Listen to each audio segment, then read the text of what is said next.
오늘 하나님께서 우리들에게 주시는 말씀을 함께 찾아서 읽도록 하겠습니다. 오늘 말씀은 시편 109편 21절 한 절 말씀 되겠습니다.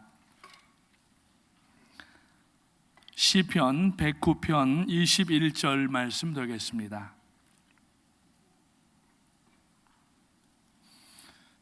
자, 우리 한 절밖에 되질 않는데 큰 목소리로 함께 읽으시면서 우리들의 마음에 새기도록 하겠습니다. 읽기를 시작합니다. 그러나 주 여호와여, 주의 이름으로 말미암아 나를 선대하소서. 주의 인자하심이 선하시오니 나를 건지소서. 아멘. 이 시간 허연행 목사님 나오셔서 생명의 말씀 전해주시겠습니다. 나오실 때 우리 오른손 들고 할렐루야로 맞이하시겠습니다. 할렐루야.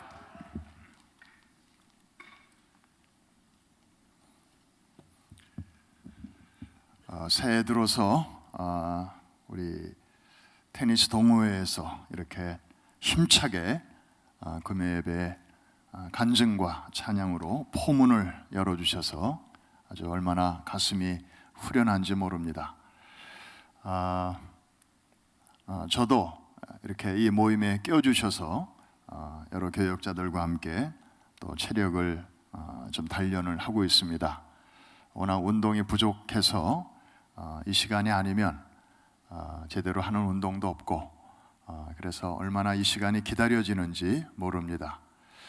근데 보니까 아까 개나리조가 이제 금방 무슨 조가 됐다고 그랬죠? 국화조.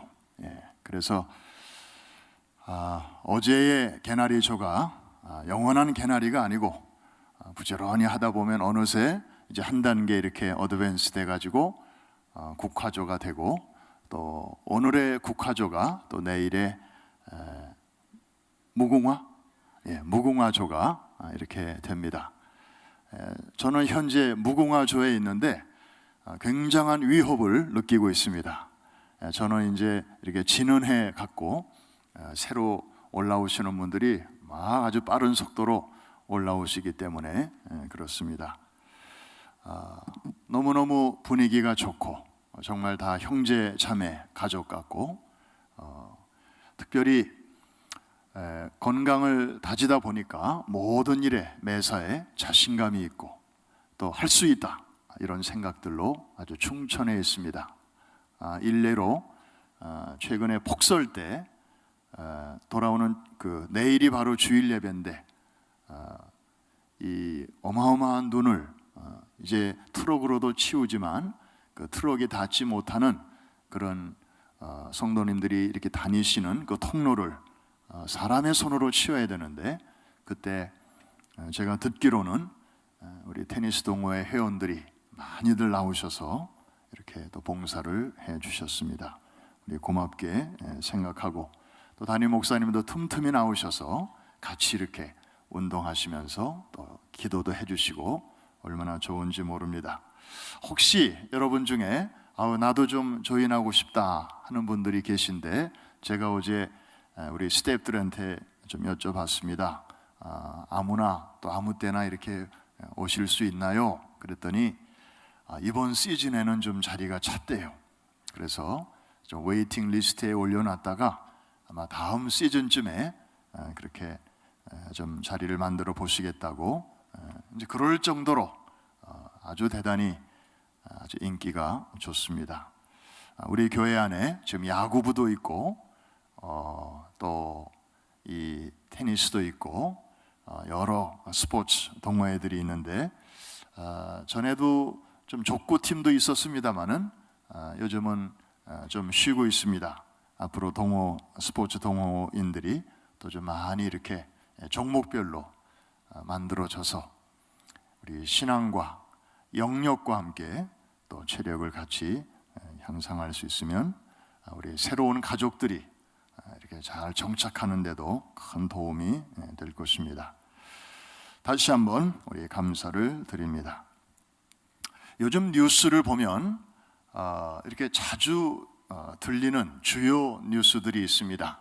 여러분들도 다 뉴스를 들으시는 분들이니까 뭐 제가 좀 잘못 전달할 수도 있겠습니다만은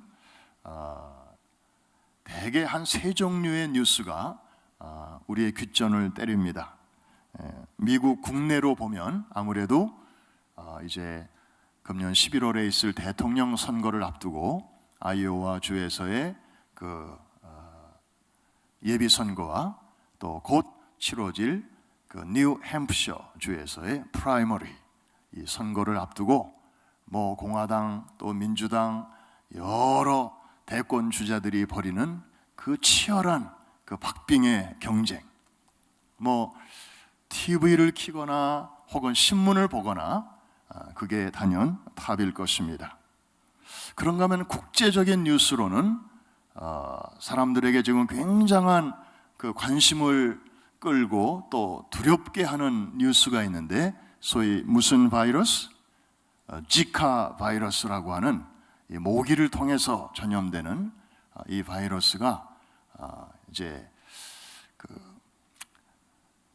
신생아가 태어날 때 정상인보다 머리가 작은 그런 기형아를 낳게 한다. 그래서 지금 뭐 여행을 좀 자제하는 그런 분위기가 이제 이렇게 돌고 있습니다. 그런가 하면 한국의 뉴스는 여러분들은 뭐 나름대로 관심사대로 또 뉴스를 들으시겠습니다마는 여중생 딸을 때려서 숨지게 하고 장례도 안 치르고 딸이 쓰던 방 안에 1년간이나 방치했다가 최근에 붙잡힌 한 비정한 아버지의 스토리, 이것이 계속해서 뉴스를 타고 있습니다. 게다가 그 비정한 아버지가 일반 사람도 아니고 목사이고 또 해외 박사학위 소지자여서 개척교회 목회자인 동시에 유명 신학대학의 교수로 알려지면서 한국 사회는 물론 한국 교계가 지금 큰 충격에 빠져 있습니다. 옛날에 신문 시대에는 아무리 충격적인 뉴스가 나도 그냥 사람들이 보고 아이고 세상에 이런 일도 있네, 그냥 이렇게 끌탕을 하다가 그냥 시간이 지나면 자연히 사라졌는데, 요새는 인터넷 시대가 돼가지고 사람마다 거기다가 막 이렇게 자기 의견을 댑니다. 그것도 익명이기 때문에 할 소리 못할 소리. 그래서 이런 뉴스가 나올 때마다 와글와글 이제 하는 것이죠.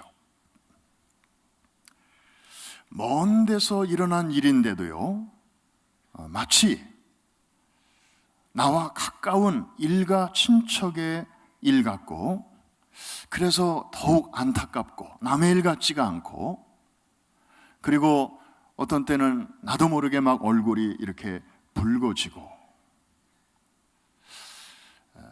아마 저만 그러지는 않을 거예요. 아마 여러분들도 같은 크리스찬으로서 그런 뉴스를 들을 때마다 좀 남의 일 같지 않은 그런 느낌을 받으실 것입니다. 여기서 한 가지 우리는 중요한 것을 역설적으로 깨닫게 됩니다. 교회는 뭐 잘하건 못하건 간에 이게 하나의 운명 공동체구나. 우리는 하나님의 가족이구나. 그래서 누가 칭찬을 들으면 같이 올라가고, 누가 반대로 욕을 먹으면 같이 욕을 먹는 이런 운명 공동체예요. 이게 바로 교회요, 성도입니다. 그래서 오늘은 사실 좀 안타깝고 또 참담한 심정을 제 마음속에 떨쳐버리지 못하면서 이제 오늘 이 말씀을 같이 나누고 또 기도하기를 원합니다. 한번 제목을 따라해 주시기 바랍니다. 주의 이름을 위하여. 알쏭달쏭. 도대체 이 말이 담고 있는 의미가 무엇일까? 한 번 더, 주의 이름을 위하여. 사실 이 짧은 단어 속에는 어마어마한 내용이 사실은 들어 있습니다. 우리의 기도 생활에 어떤 면에서는 가장 우리가 갖추어야 할 기본적인 중심, 베이직, 우리가 맨 밑에 깔아야 할 중요한 원리가 이 속에 흐르고 있습니다. 그리고 성경을 열린 마음으로 창세기로부터 계시록까지 읽다 보면 바로 이런 표현들이 곳곳에 아주 이 캄캄한 바다의 등대불처럼 반짝반짝하고 빛나는 것을 볼 수 있습니다. 출애굽기 32장 9절로 14절까지의 말씀을 보면 벌써 저렇게 본문이 딱 나오는데요. 저 사건은 출애굽한 이스라엘 백성들이 이제 광야로 나왔을 때 모세가 시내산 꼭대기에 올라가서 40일 동안 내려오지 않게 됩니다. 기다려다 지친 백성들은 이제 모세가 죽었나 보다. 더 이상 모세를 우리가 기다릴 수는 없다. 그래서 금송아지를 만들어 가지고 우리를 애굽에서 건져낸 분은 여호와요 모세지만 이제부터 우리를 가나안 땅으로 인도할 분은 바로 이 금송아지다. 그러면서 이제 금송아지에게 예배를 드리고 제물을 바치는 그런 우상 숭배를 범하게 되죠. 그때 하나님께서 굉장히 노하십니다. 그래서 내가 이 백성들을 다 진멸해 버리리라. 그리고 새로 시작하리라. 이렇게 막 말씀하실 때 모세가 하나님께 드린 기도의 내용이 저기 나옵니다. 자, 우리 9절부터 14절까지 우리 같이 한번 쭉 읽어보시겠습니다. 시작. 여호와께서 또 모세에게 이르시되 내가 이 백성을 보니 목이 뻣뻣한 백성이로다. 그런즉 내가 하는 대로 두라. 내가 그들에게 진노하여 그들을 진멸하고 너를 큰 나라가 되게 하리라.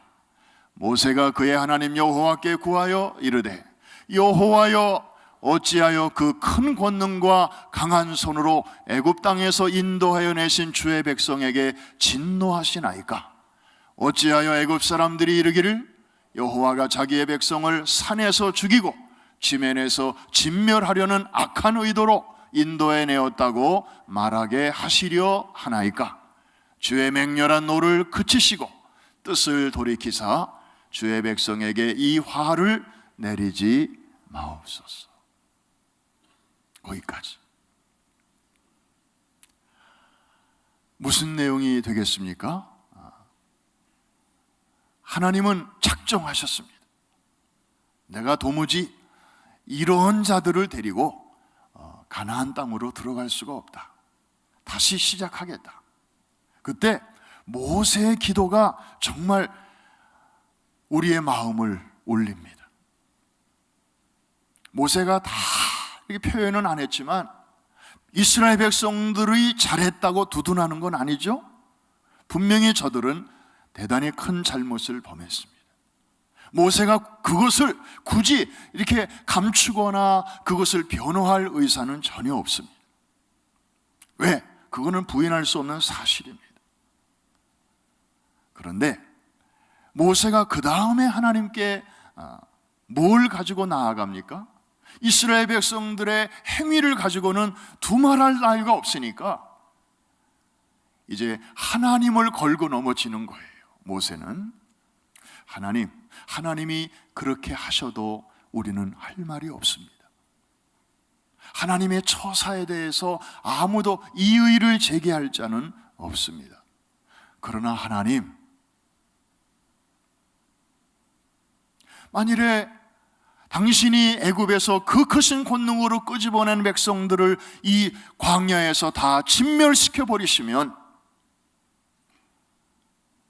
출애굽을 이루신 하나님을 보고 이스라엘 애굽의 왕들과 군사들과 백성들이 와, 여호와 정말 대단하구나 이렇게 지금도 찬송하고 있는데 하나님이 이들의 잘못 때문에 여기서 끝장을 내버리시면 이야, 이스라엘의 하나님 여호와 대단한 줄 알았더니 이야, 저들을 결국 끄집어내더니 광야에서 다 죽여버리려고 그런 생각으로 했구나.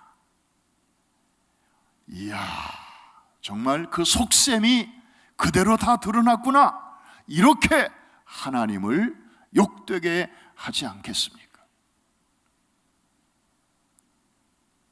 혹은 야, 이스라엘의 하나님 여호와는 힘이 좀 딸렸나 보다. 그래서 전반전까지는 잘했는데 저들을 가나안 땅으로까지 데려가는 이 후반전에는 좀 기력이 쇠했나 보다. 그래서 결국에는 중간까지밖에는 못하고 다 저들을 저렇게 광야에서 뿔뿔이 흩어지고 다 지리멸렬하게 했나 보다. 에이, 대단한 줄 알았더니 별거 아니네. 애굽 사람들이 이렇게 말하게 해서는 되지 않지 않습니까? 그러면서 그걸 가지고 하나님께 매달리고 있는 것입니다. 주님의 이름이 욕돼서는 안 되지 않습니까? 그러므로 주의 이름을 위하여 주의 맹렬한 노를 그치시고 주의 백성에게 이 화를 내리지 마옵소서. 모세가 이렇게 기도했더니 결과가 어떻게 됐죠? 아까 우리 14절 마지막 절 한 번 더 보여주시겠습니까? 다 같이 시작. 여호와께서 뜻을 돌이키사 말씀하신 화를 그 백성에게 내리지 아니하시니라. 여러분, 하나님은 좀처럼 뜻을 돌이키지 않으시는 분이에요. 그런데 얼마나 모세의 기도가 하나님의 마음을 때렸으면 하나님께서 즉시 그 뜻을, 사실 저나 여러분이 하나님이었다면 하나님을 무시하고 하나님 자리에 금송아지를 세우는 그 백성들 가만히 두겠습니까? 다른 건 참을 수 있어도 아마 이거는 참기 어려웠을 거예요. 그런데 하나님의 이름을 앞세우며 하나님의 명예가 더럽혀지지 않기를 위하여 기도할 때 하나님께서는 그 뜻을 기꺼이 접으셨어요. 바꾸셨어요. 돌이키셨어요. 할렐루야. 오늘 밤 정말 기도하러 나오신 여러분들에게 여러분의 기도를 들으시고 하나님의 마음이 이렇게 확 바뀔 수 있는 능력의 기도를 올리게 되기를 주의 이름으로 축원합니다. 기왕에 기도할 바에는 이런 좀 역사가 나타나야죠. 하는 건지 마는 건지, 한 건지 안 한 건지, 하나님이 들으신 건지 못 들으신 건지, 그냥 긴가민가한 상태에서 우리가 그렇게 기도를 끝낼 수는 없잖아요. 또 다른 사건을 우리 하나 한번 보겠습니다. 역대하 14장 9절 이하의 내용을 보면 이 내용은 남유다 왕국의 아사 왕 때 있었던 일입니다. 구스라는 나라에서 100만 대군이 쳐들어옵니다. 전쟁이 일어났습니다. 수적으로 완전 열세였습니다. 그때에 이 아사 왕이 하나님께 부르짖어 기도한 내용이 역대하 14장 11절에 있습니다. 한번 같이 볼까요? 같이 읽습니다. 시작.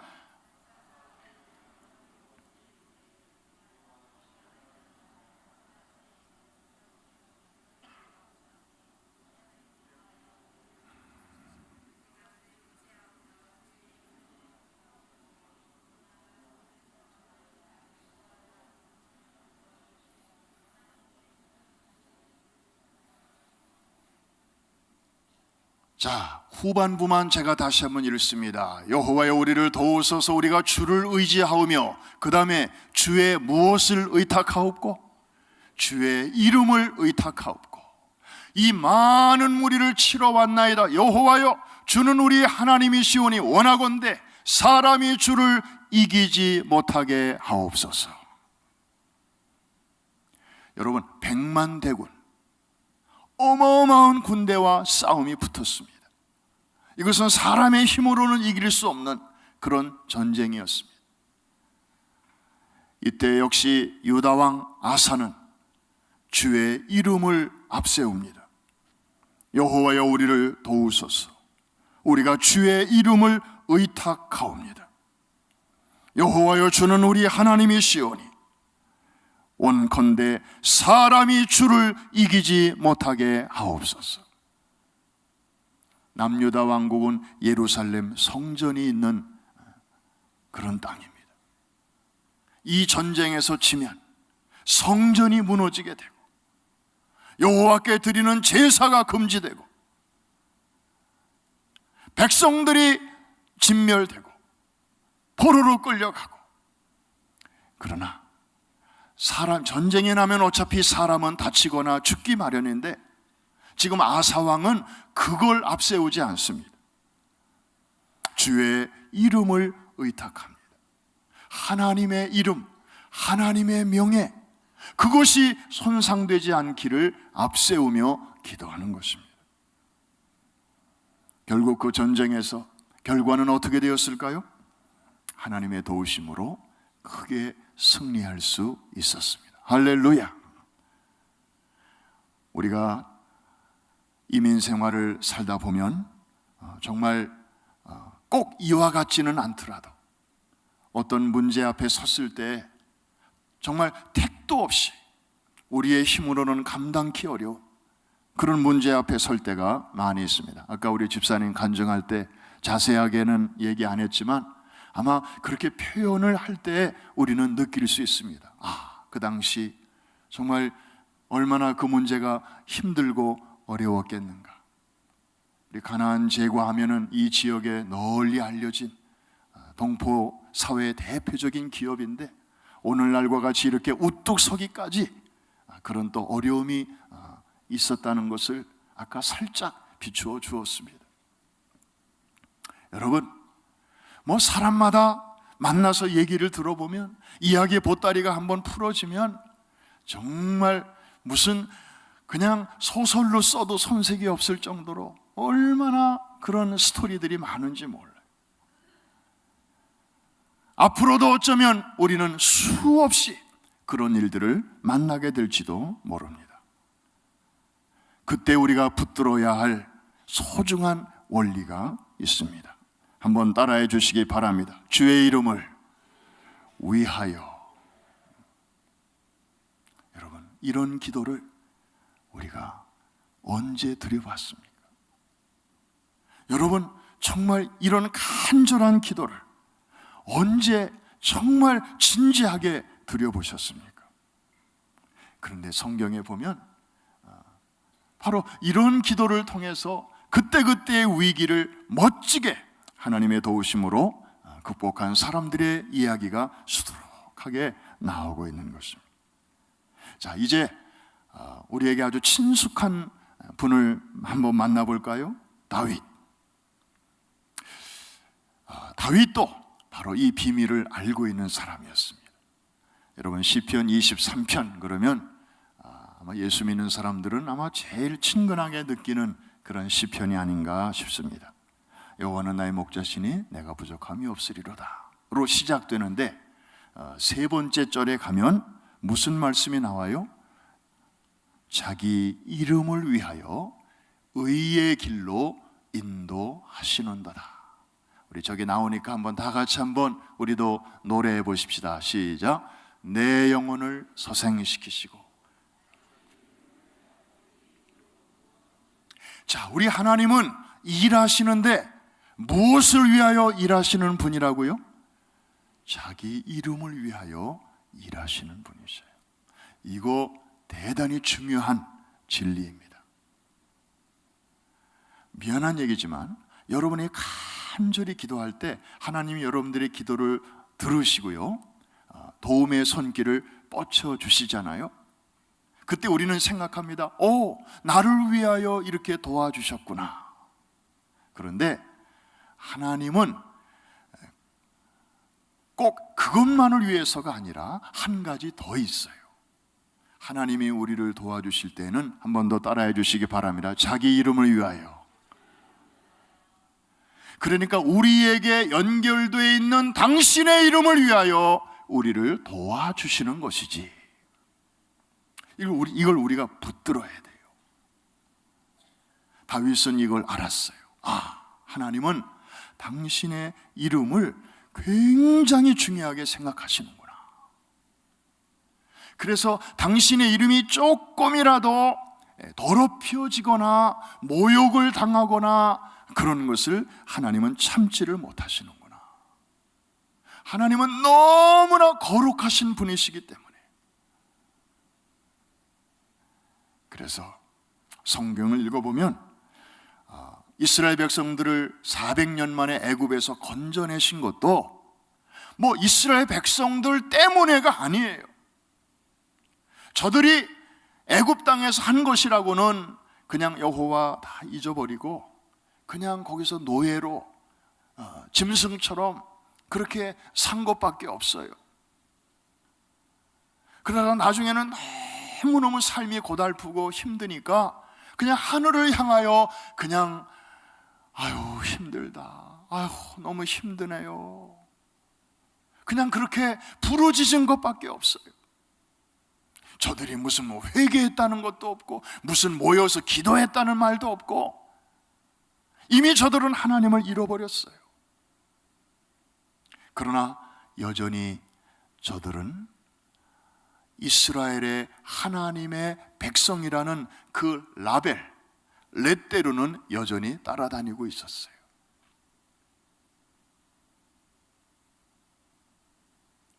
껍데기만 있었지 신앙의 내용은 하나도 없었어요. 그런데 하나님은 에스겔서를 보니까 내가 저들을 애굽에서 건져낸 것은 이방 땅에서 더럽혀진 나의 이름을 거룩하게 하려 함이라. 놀라운 사실입니다. 결국 하나님은 자기 이름을 위하여 저들을 애굽에서 건져내신 것입니다. 이해가 되시면 아멘. 하나님은 이런 분이세요. 400년 동안이나 더럽혀진 이름, 야, 니네 하나님은 죽었나 보다. 그렇지 않고서야 너희들을 이렇게 오랫동안 이 땅에서 버려둘 수가 있냐? 하나님은 가만히 계셨어요. 그러면서 하나님의 이름은, 명예는 한없이 추락하고 있었어요. 그런데도 하나님은 때를 기다리셨어요. 모세를 당장 쓰실 수도 있었지만은 80년을 기다리셨어요. 40년 기다리시고 또 40년 준비시키시고 그리고 80세가 되었을 때 쓰셨어요. 더럽혀진 하나님의 이름을 깨끗하게 하시기 위해서. 여러분 혹시 집에 가셔서 시간이 되시면 한번 에스겔서를 쭉 한번 읽어보세요. 오늘 본문에 다윗은 이렇게 기도합니다. 주의 이름을 위하여 나를 선대하소서. 시편 109편 21절. 한 번 더 우리 다 같이 한번 읽어볼까요? 그러나 주 여호와여, 주의 이름으로 말미암아 나를 선대하소서. 주의 인자하심이 선하시오니 나를 건지소서. 다윗의 기도입니다. 다윗은 하나님의 이름의 그 아름다움과 그 영예와 그 명예를 누구보다도 잘 알고 있었던 것 같습니다. 주의 이름을 위하여 나를 선대하소서. 성경에 또 한 분을 여러분들에게 소개합니다. 이런 기도를 통해서 하나님의 놀라운 자비와 긍휼을 이끌어낸 기도의 사람 아삽이라는 분이 있습니다. 이 아삽은 예루살렘 성전에서 성가대 지휘자로 알려져 있습니다. 늘 찬양 속에 살고, 그리고 예배의 그 책임자로 그렇게 살았던 사람인데, 자, 그의 기도는 어떠했는지 시편 79편 9절 말씀 다 같이 한번 큰 소리로 읽습니다. 시작. 우리 구원의 하나님이여, 주의 이름의 영광스러운 행사를 위하여 우리를 도우시며 주의 이름을 증거하기 위하여 우리를 건지시며 우리 죄를 사하소서. 이분 역시 주의 이름의 영광스러움을 앞세우면서 주의 이름이 증거되기 위하여 우리를 이 위기에서 건져주시고 우리의 죄과를 사하여 주옵소서. 우리가 잘못했나이다. 우리는 감히 하나님 앞에 나아갈 자격이 없나이다. 우리의 것으로는 하나님 앞에 설 자가 없나이다. 다만 하나님의 이름을 의지하고 저희들이 이 기도를 드리오니 주의 이름을 위하여 우리를 불쌍히 여기시고 우리를 구원하시고 우리를 건져 주옵소서. 얼마나 하나님의 마음을 올리는 기도인지 모릅니다. 잠언에 보면 아굴의 기도가 나오고 있습니다. 조금 전에는 아삽, 이번에는 아굴. 이 아굴의 기도는 정말 여러분들도 많이 사랑하시죠. 죽기 전에 두 가지를 구했습니다. 하나는 허탄과 거짓말을 내게서 멀리하게 하옵소서. 다시 말하면 정직하고 순결한 그런 삶을 살게 해달라고 기도합니다. 아마 죽기 전에 달라고 한 거 보니까 좀 연세가 많으신 상태에서 드려진 기도 같아요. 곧 내가 하나님 앞에 갈 터인데 죄악으로 물든 그런 채로 설 수는 없지 않습니까? 남은 여생만이라도 정말 진실하고 정직하고 깨끗하게 살다가 가게 하옵소서. 이게 첫 번째 기도였고, 두 번째 기도는 이제 경제적인, 물질적인 그런 필요를 아주 솔직하게 하나님 앞에 드리고 있지 않습니까? 너무 부하게도 마옵시고 또 너무 가난하게도 마옵시고. 그 이유를 뭐라고 얘기합니까? 왜 너무 가난하지 말게 해달라고 합니까? 내가 너무 가난하면 나의 가난 때문에 하나님의 이름이 욕될까 두렵기 때문입니다. 얼마나 이 마음이 아름답습니까?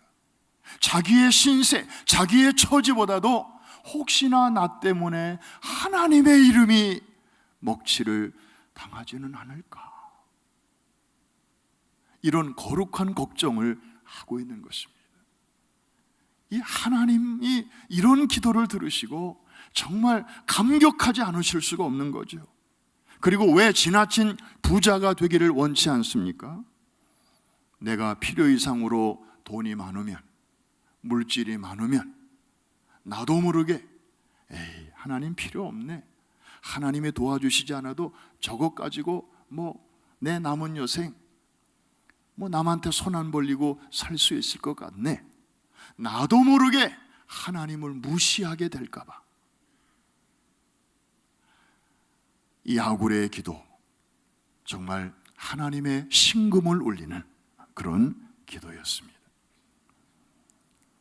이제 마지막으로 우리 예수님의 기도는 어떠했는가 한번 봅니다. 주님이 가르쳐 주신 기도를 보면 너희는 이렇게 기도하라. 하늘에 계신 우리 아버지요. 그 다음에 나오는 첫 번째 첫 단추가 무엇입니까? 한번 따라 하십시다. 이름이 거룩히 여김을 받으시오며. 이게 첫 번째, 제일 중요하기 때문에 맨 처음에 나오는 거예요.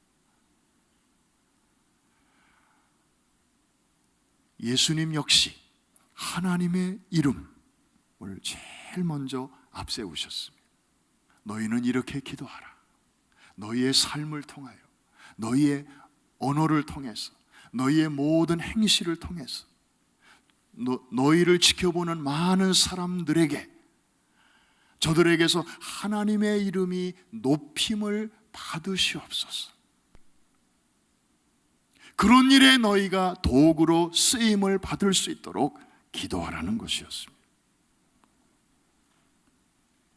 한 번 더 따라해 주시기 바랍니다. 이름이 거룩히 여김을 받으시오며. 누구를 통하여? 나를 통하여, 여러분을 통하여, 여러분의 직장을 통해서, 여러분의 사업을 통해서, 여러분의 자녀들을 통해서. 할렐루야.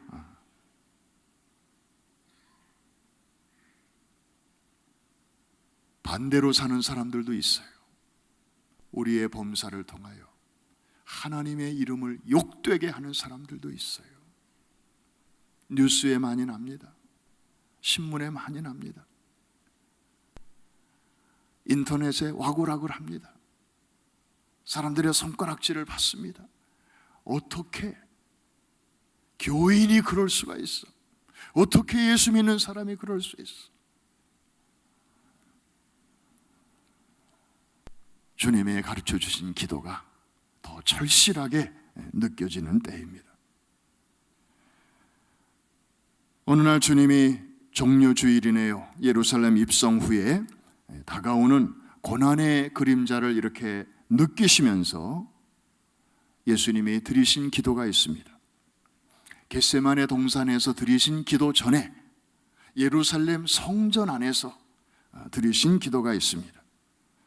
요한복음 12장 27절 28절인데 우리 같이 한번 큰 소리로 기도합니다. 지금 내 마음이 괴로우니 무슨 말을 하리요?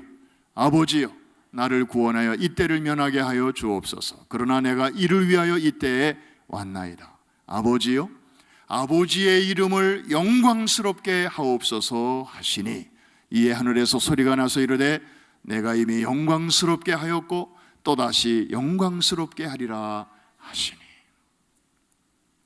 예수님은 이렇게 사역의 초기에서도 또 말기에서도 항상 예수님의 초점은 하나님의 이름의 영광이었습니다. 그 목적을 위하여 주님은 십자가의 쓴잔도 받으신 것이죠. 사랑하는 성도 여러분, 이제 말씀을 마칩니다. 하나님은 오늘도 일하시는 분이십니다. 그런데 무엇을 위하여 일하십니까? 자기 이름을 위하여 일하시는 분이십니다.